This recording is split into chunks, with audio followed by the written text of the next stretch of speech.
सत श्री अकाल दोस्तों, प्यार भरी फतेह कूल कर एक बार फिर तो ਤੁਹਾਡਾ ਸਾਡੇ चैनल स्वागत है। तुसी जुड़ गए हो तीर्थ वर्ल्ड ਦੇ ਨਾਲ। पिछले दिनी तुसी देखिया कि किवें कलकत्ता ਦੇ ਵਿੱਚ एक डॉक्टर ਨੂੰ एक लेडी डॉक्टर ਨੂੰ किवें उस ਨਾਲ रेप करके गैंग रेप करके उस तो बाद उस ਨੂੰ मौत ਦੇ घाट ਉਤਾਰ ਦਿੱਤਾ ਜਾਂਦਾ ਤੇ ਉਸ ਨਾਲ ਕਿਹੋ ਜਿਹਾ ਅਤਿਆਚਾਰ ਹੁੰਦਾ। पैर तक तोड़ ਦਿੱਤੇ ਜਾਂਦੇ ਨੇ, ਅੱਖਾਂ तक ਭੰਨ ਦਿੱਤੀਆਂ ਜਾਂਦੀਆਂ ਨੇ। उस तो बाद जो उन्होंने पेशी पैंदी है कोर्ट के एक सिख सरदार जज ने दोषियों को की सज़ा दी। आप वीडियो में सुनियो तो वीडियो लाइक शेयर कमेंट जरूर करो तो अगे शेयर जरूर करो ताकि उन्होंने लोगों को सेध मिल सके जो इन्होंने माड़े कर्मां वाल तक रहे। एक लड़की जिसका रेप उसके पिता ने किया। सर, जब आपने जो डीएनए रिपोर्ट पेश की थी उससे ये समझ में आपको भी आ गया था कि जो एक माइनर या अवयस्क बालिका है उसका रेप किसी और व्यक्ति ने भी किया है। तो आप लोग की संवेदनाएं मर गई थी क्या? सर, आप लोग कभी बोले हो कि हमने सही काम किया है? हमेशा कहते हो गलती से गलती हो गई। सर,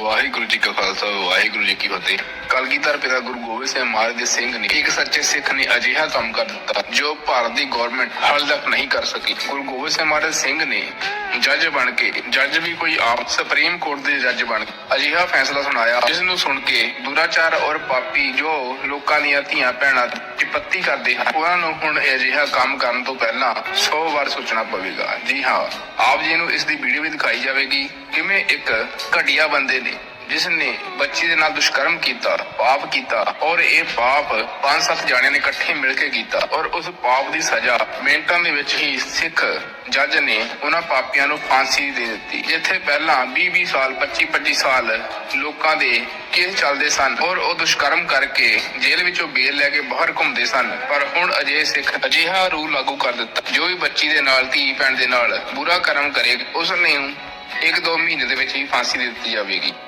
पापियां ने कलकत्ता बच्ची दे नाल इकट्ठियां होकर रात नूं घटिया करतूत की और बुरी तरह उस बच्ची नूं मारिया। इस केस की सुनवाई अजे तक कोई नहीं कर सके। अजिहे केस की सुनवाई करदियां एक वकील ने पापियां नूं सख्त सजा सुनाई। आओ सिख जज दी कोर्ट दे विच समय दे SSP दे नाल जो हुई वार्तालाप बारे सुनदे हां। एक लड़की जिसका रेप उसके पिता ने किया। सर, जब आपने जो डीएनए रिपोर्ट पेश की थी उससे ये समझ में आपको भी आ गया था कि जो एक माइनर या अवयस्क बालिका है उसका रेप किसी और व्यक्ति ने भी किया है। तो आप लोग की संवेदनाएं मर गई थी क्या? सर, आप लोग कभी बोले हो कि हमने सही काम किया है? हमेशा ही कहते हो गलती से गलती हो गई। सर, आपके खिलाफ क्या स्ट्रिक्चर पास किया जाए? बस इतना पूछा उतना ही लिखा दूंगा मैं। गलती में स्वीकार कीजिए सर, गलती स्वीकार करने में तो आपको आगे मुश्किल हो जाएगी, इसलिए एक्सप्लेनेशन दीजिए। आप तो पहले दिन से चालू हो गए कोर्ट को बेवकूफ बनाने के लिए, जबकि आपको मालूम है कि उसी कोर्ट में लग रहा है जिस कोर्ट में राइट फ्रॉम डे वन जिसको जो कोर्ट उसको डील कर रही है। 3 मई 2024 का आदेश जिसमें कि आपके आईओ के द्वारा साफ साफ कह दिया गया था कि मैं अब नहीं कर पाऊंगा। और तो और उसने उस लड़की के चरित्र के ऊपर भी बहुत कुछ बोला था। उसके बारे में आपके क्या विचार हैं और क्यों छुपाया गया अपने एफिडेविट में? Sir, SP you are not audible. नमस्कार सर। नमस्कार जी। आपको गांगुली जी ने 2 प्रश्न हमारे बता दिए गए होंगे, मैं रिपीट नहीं करूंगा। बस आप वो में से कौन सा उत्तर देना चाहते हैं वही हम रिकॉर्ड करके आगे बढ़ जाएंगे। सर, मेरा सबमिशन है सर, सर ने ब्रीफ किया है। Sir, am I audible now sir? जी यू आर ऑडिबल। जी सर, मेरा सबमिशन है सर। रिक्वेस्ट ये करना चाह रहा हूँ सर कि सर ने जो बताया है और उसमें सर हमारे आईओ की ही गलती है जो उन्होंने ब्रीफ किया है और उसका सर हम लोग डिपार्टमेंटल इंक्वायरी भी आज उसकी ऑर्डेशन हो जाएगी सर, सस्पेंशन पे भी है इनफैक्ट सर, और उसी तरह से हम काम कर रहे हैं सर। जैसा कि मैं आप लोगों का एम्प्लॉयर नहीं हूँ, राइट सर? तो आप मुझे ये मत बताइए कि हमने सस्पेंड कर दिया, हमने डी कर दिया, हमने टर्मिनेट कर दिया या हमने प्रमोट कर दिया। It is none of my business. आप मुझे ये बताइए, मैंने प्रश्न पूछा था, अब आपने फिर उसका जवाब नहीं दिया तो मुझे पूछ लेने दीजिए। क्या आपको अपने विभाग में इनएफिशिएंट नाकाबिल अफसरों की आवश्यकता है या नहीं? सबसे पहले ये बताइए। सर, बिल्कुल भी नहीं सर। नहीं। तो जब आपने ये जो एफिडेविट फाइल किया उसमें 3-5 को जो स्टेटमेंट किया आपके आईओ ने, उसके बाद में कोई ऑब्जर्वेशन कमेंट या आपका व्यू नहीं है और पूरा एफिडेविट ऐसे फाइल किया गया जैसे कंटिन्यूटी में आप लोग बहुत सीरियसली इन्वेस्टिगेशन कर रहे थे।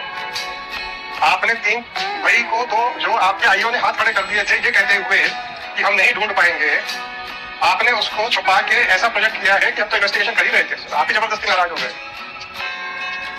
सर, मेरा सबमिशन है सर। मिस्टर एसपी क्यों नहीं? मैं विड्रॉ नहीं करने दूंगा एफिडेविट।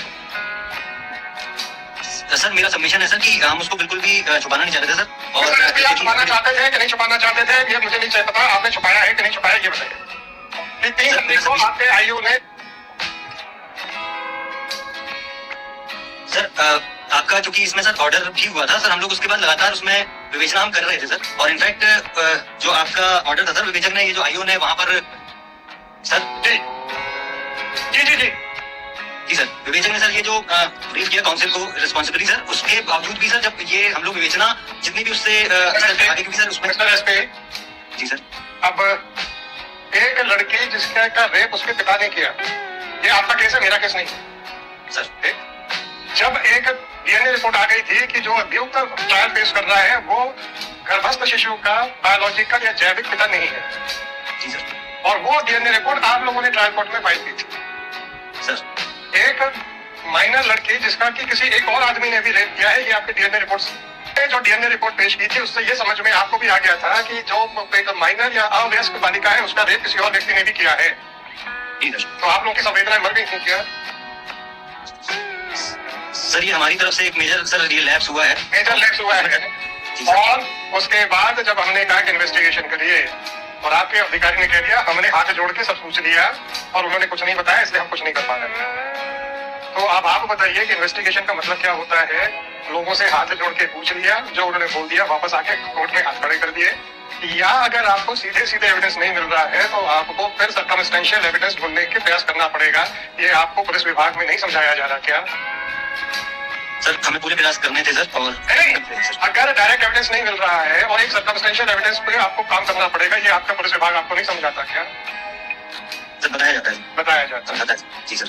अब जब आपका अधिकारी आप ही के विभाग के द्वारा पढ़ाए गए पाठ के खिलाफ यहाँ पे हाथ खड़े कर देता है कि मैं कुछ नहीं कर सकता क्योंकि हमने बहुत बयान दर्ज कर लिए, कोई कुछ नहीं बताता, और आप उस बयान को अपने एफिडेविट में छुपा रहे हैं जो कि हमारी ही ऑर्डर शीट पे लिखा हुआ है, तो आपके इस कृत्य को क्या समझा जाए? बस ये बता दीजिए सर। मेरा हम्बल सर रिक्वेस्ट है सर, नहीं इसका छोड़ दीजिए, रिक्वेस्ट चाहिए मेरे को सर। आपने जो छुपाया है और ये प्रोजेक्ट किया है कि हम तो लगातार इन्वेस्टिगेशन कर रहे थे, इसके बारे में मैं आपके विरुद्ध क्या विचार बनाऊं, बस इतना पूछ रहा हूँ सर। सबसे पहले सर क्षमा प्रार्थी हूँ सर, परंतु छुपाने का प्रयास नहीं करेंगे। क्षमा हमें क्या देना आपको, क्षमा करके ना करके सर। मुझे तो भारत के नागरिकों के हितों की सुरक्षा के लिए मैं यहाँ बैठा हूँ, मुझे बस उतना ही करना है सर। मुझे इतना मालूम है किसी को भी क्रिटिसाइज नहीं किया जा सकता बिना उसको सुने हुए, तो आपको सुन रहा हूँ। आप कोर्ट को बेवकूफ बनाने का प्रयास करने में इतने अग्रणी क्यों हैं? ऐसा दिमाग में प्रश्न आया तो हमने कहा पूछ लेते हैं सर। मेरा ऐसा बिल्कुल भी प्रयास नहीं था सर। 3 मई 2024 का आदेश जिसमें कि आपके आईओ के द्वारा साफ साफ कह दिया गया था कि मैं अब नहीं कर पाऊंगा, और तो और उसने उस लड़की के चरित्र के ऊपर भी बहुत कुछ बोला था, उसके बारे में आपके क्या विचार हैं और क्यों छुपाया गया अपने एफिडेविट में?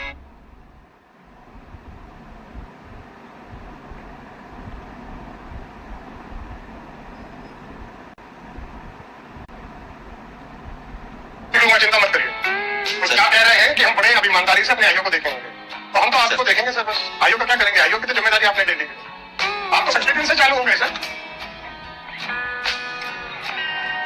आप तो पहले दिन से चालू हो गए कोर्ट को बेवकूफ बनाने के लिए, जबकि आपको मालूम है कि उसी कोर्ट में लग रहा है जिस कोर्ट में राइट फ्रॉम डे वन जिस कोर्ट उसको डील कर रही है। बस इतना सा बता दीजिए कि आपके आईओ ने जब हाथ खड़े कर दिए थे उसको छुपा के आप ऐसा क्यों प्रोजेक्ट कर रहे हैं? हम तो अपने मन से करते चले जा रहे थे इन्वेस्टिगेशन सर। ये ओमिशन हो गया सर, इसमें ये ओमिशन हो गया है, तो यही ओमिशन क्यों हुआ, बाकी तो ओमिशन नहीं हुआ। ਲੋਕਾਂ ਦਾ ਇਹ ਕਹਿਣਾ ਹੈ ਕਿ ਅਗਰ ਅਜਿਹੇ ਸਿੰਘ ਵਰਗੇ ਗੁਰੂ ਮਹਾਰਾਜ ਦੇ ਸਿੱਖ ਵਰਗੇ ਆਨਰੇਬਲ ਜਸਟਿਸ ਜੱਜ ਅਤੇ ਇਵੇਂ ਦੇ ਸਿੱਖ ਕਾਨੂੰਨ ਦੇ ਵਿੱਚ ਹੋਣਗੇ ਤਾਂ ਕਦੇ ਵੀ ਬੱਚੇ ਦੇ ਨਾਲ ਅਜਿਹਾ ਗਲਤ ਕੰਮ ਨਹੀਂ ਹੋਵੇਗਾ, ਕਦੇ ਲੁੱਟ ਖਸੁੱਟ ਨਹੀਂ ਹੋਵੇਗੀ, ਕਦੇ ਵੀ ਗਰੀਬਾਂ ਦੇ ਉੱਤੇ ਅਤਿਆਚਾਰ ਨਹੀਂ ਹੋਵੇਗਾ। ਸੋ ਦੇਖੋ, ਸਾਰੇ ਪੁਲਿਸ ਵਾਲੇ ਮਾੜੇ ਨਹੀਂ ਹੁੰਦੇ ਤੇ ਕੁਛ ਕੁ ਪੁਲਿਸ ਵਾਲੇ ਅਫਸਰ ਇੱਦਾਂ ਦੇ ਵੀ ਨੇ ਜੋ ਚੰਦ ਪੈਸਿਆਂ ਲਈ ਆਪਣਾ ਜ਼ਮੀਨ ਵੇਚ ਦਿੰਦੇ ਨੇ, ਪਰ ਜਿੱਥੇ ਗੱਲ ਧੀਆਂ ਦੀ ਆ ਜਾਵੇ ਤਾਂ ਉੱਥੇ ਪੁਲਿਸ ਵਾਲਾ ਚਾਹੇ ਕੋਈ ਚੰਗਾ ਵੀ ਆ ਚਾਹੇ ਮਾੜਾ ਵੀ ਆ, ਉਹਨੂੰ ਆਪਣਾ ਕਰਤੱਵ ਤੇ ਆਪਣੇ ਕਾਨੂੰਨ ਦੀ ਪਾਲਣਾ ਕਰਨੀ ਚਾਹੀਦੀ ਆ, ਤੇ ਇਹੋ ਜਿਹੇ ਦੁਸ਼ਟ ਬੰਦਿਆਂ ਨੂੰ ਆਪਣੀ ਇਨਸਾਨੀਅਤ ਸਮਝ ਕੇ, ਇਨਸਾਨੀਅਤ ਧਰਮ ਦਾ ਸਮਝ ਕੇ ਇਹੋ ਜਿਹੇ ਦੁਸ਼ਟਾਂ ਨੂੰ ਸਜ਼ਾ ਦੇਣੀ ਚਾਹੀਦੀ ਆ। ਮੌਕੇ 'ਤੇ ਇਹੋ ਜਿਹਿਆਂ ਨੂੰ ਮਾਰ ਦੇਣਾ ਚਾਹੀਦਾ ਜੋ ਧੀਆਂ ਨਾਲ ਇਹੋ ਜਿਹਾ ਕੰਮ ਕਰਦੇ ਨੇ, ਕਿਉਂਕਿ ਦੇਖੋ ਜ਼ਰੂਰੀ ਨਹੀਂ ਕਿ ਸਾਡੇ ਘਰ ਨੂੰ ਅੱਗ ਨਹੀਂ ਲੱਗੀ ਤਾਂ ਅਸੀਂ ਕਿਸੇ ਹੋਰ ਦੇ ਘਰ ਦਾ ਤਮਾਸ਼ਾ ਵੇਖੀਏ। ਇਹ ਨਹੀਂ ਪਤਾ ਹੁੰਦਾ ਕਿ ਕਿਸੇ ਦੀ ਲੱਗੀ ਅੱਗ ਕਦੋਂ ਸਾਡੇ ਘਰ ਦੇ ਕੰਧਾਂ ਨੂੰ ਫੜ ਲਵੇ, ਇਹਦਾ ਕੋਈ ਅਸੀਂ ਜ਼ਿਕਰ ਨਹੀਂ ਕਰ ਸਕਦੇ ਜਾਂ ਅੰਦਾਜ਼ਾ ਨਹੀਂ ਲਾ ਸਕਦੇ। ਸੋ ਧੀਆਂ ਭੈਣਾਂ ਸਭ ਦੀਆਂ ਨੇ। ਅਗਰ ਅਸੀਂ ਅੱਜ ਕਿਸੇ ਧੀ ਦੀ ਰਾਖੀ ਕਰਦੇ ਹਾਂ ਤਾਂ ਕੱਲ੍ਹ ਨੂੰ ਪਰਮਾਤਮਾ ਬਹੁਤ ਵੱਡਾ ਸਾਨੂੰ ਪਤਾ ਨਹੀਂ ਕਿੰਨੀ ਕੁ ਰਜਾ ਵਿੱਚ ਉਹ ਸਾਨੂੰ ਆਪਣੇ ਕੋਲ ਰੱਖ ਲਵੇ। ਅਤੇ ਪਰਮਾਤਮਾ ਖੈਰ ਕਰੇ, ਹਰ ਇੱਕ ਦੀ ਧੀ ਸੁਖੀ ਵਸੇ ਅਤੇ ਕਿਸੇ ਦੀ ਧੀ ਨਾਲ ਜਾਂ ਮਾੜੇ ਕਰਮ ਨਾ ਹੋਣ। ਅਤੇ ਸਾਨੂੰ ਪ੍ਰਪੇਅਰ ਹੋਣਾ ਪੈਣਾ, ਆਪਣੇ ਬੱਚਿਆਂ ਨੂੰ ਇਸ ਪ੍ਰਤੀ ਪ੍ਰਪੇਅਰ ਕਰਨਾ ਪੈਣਾ, ਆਪਣੇ ਬੱਚਿਆਂ ਨੂੰ ਇਸ ਤਰ੍ਹਾਂ ਦੀ ਸਿੱਖਿਆ ਦੇਣੀ ਪੈਣੀ ਆ ਤਾਂ ਕਿ ਤੁਹਾਡੇ ਬੱਚੇ ਪ੍ਰਪੇਅਰ ਰਹਿਣ ਇਹੋ ਜਿਹੀਆਂ ਚੀਜ਼ਾਂ ਨੇ ਕਿ ਅਗਰ ਸਾਡੇ ਨਾਲ ਕੋਈ ਇੱਦਾਂ ਦੀ ਹਰਕਤ ਕਰਦਾ ਤਾਂ ਅਸੀਂ ਉਸ ਦਾ ਮੁਕਾਬਲਾ ਕਰ ਸਕੀਏ, ਲੜ ਸਕੀਏ। ਹੁਣ ਅਸੀਂ ਦੇਖਦੇ ਹਾਂ ਕਿ ਰੀਲਾਂ 'ਤੇ ਨੱਚ ਕੇ ਜਾਂ ਫਿਰ ਡਾਂਸ ਕਰਕੇ ਅਸੀਂ ਬੜੀਆਂ ਤਾੜੀਆਂ ਮਾਰਦੇ ਹਾਂ ਕਿ ਸਾਡੀ ਬੱਚੀ ਨੱਚ ਰਹੀ ਹੈ। ਪਰ ਉਸੇ ਜਗ੍ਹਾ 'ਤੇ ਜੇ ਬੱਚੀ ਨੂੰ ਅਸੀਂ ਲੜਨ ਦੀ ਸਿਖਲਾਈ ਦਈਏ ਜਾਂ ਫਿਰ ਜੂਡੋ ਕਰਾਟੇ ਸਿਖਾਈਏ ਜਾਂ ਫਿਰ ਹੋਰ ਵੀ ਕਿਸੇ ਖੇਡ ਵਿੱਚ ਨਿਪੁੰਨ ਬਣਾਈਏ ਤਾਂ ਕਿ ਉਹ ਆਪਣੀ ਰੱਖਿਆ ਆਪ ਕਰ ਸਕੇ। ਸੋ ਆਪਣੇ ਬੱਚਿਆਂ ਨੂੰ ਅੰਦਰੋਂ ਸਟਰੋਂਗ ਬਣਾਓ, ਅੰਦਰੋਂ ਮਜ਼ਬੂਤ ਬਣਾਓ ਤਾਂ ਕਿ ਤੁਹਾਡੇ ਬੱਚੇ ਸਮਾਜ ਵਿੱਚ ਕੋਈ ਧੋਖਾ ਨਾ ਖਾਣ।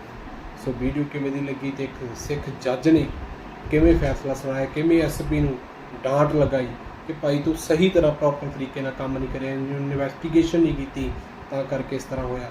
ਸੋ ਇਹੋ ਜਿਹੇ ਅਫਸਰ ਵੀ ਕਈ ਵਾਰ ਜੋ ਮੁਲਜ਼ਮ ਹੁੰਦੇ ਨੇ ਉਹਨਾਂ ਨੂੰ ਬਚਾ ਲੈਂਦੇ ਨੇ। ਸੋ ਇਹਦੀ ਚੰਗੀ ਤਰ੍ਹਾਂ ਰੇਲ ਬਣਾਈ ਇੱਕ ਸਿੱਖ ਜੱਜ ਨੇ। ਅਤੇ ਇਹੋ ਜਿਹੇ ਸਿੱਖ ਸਰਦਾਰ ਅਗਰ ਸਾਡੇ ਫੈਸਲਾ ਪੁੰਨ ਕਰਨਗੇ ਜਾਂ ਸਾਡੇ ਕਾਨੂੰਨ ਦੇ ਵਿੱਚ ਹੋਣਗੇ ਤਾਂ ਕਿਸੇ ਜੋ ਮਾਸੂਮ ਹੈ ਉਹਨੂੰ ਸਜ਼ਾ ਨਹੀਂ ਮਿਲੂ, ਜਿਹੜਾ ਸਜ਼ਾ ਦਾ ਅਸਲੀ ਹੱਕਦਾਰ ਆ ਉਹਨੂੰ ਸਜ਼ਾ ਮਿਲੂ ਅਤੇ ਜੋ ਸਜ਼ਾ ਦੀ ਜ਼ਰੂਰਤ ਆ ਉਹ ਸਜ਼ਾ ਮਿਲੂ। ਸੋ ਵੀਡੀਓ ਕਿਵੇਂ ਦੀ ਲੱਗੀ ਲਾਈਕ ਸ਼ੇਅਰ ਕਮੈਂਟ ਕਰਕੇ ਆਪਣੇ ਵਿਚਾਰ ਜ਼ਰੂਰ ਸਾਂਝੇ ਕਰੋ। ਸਤਿ ਸ਼੍ਰੀ ਅਕਾਲ।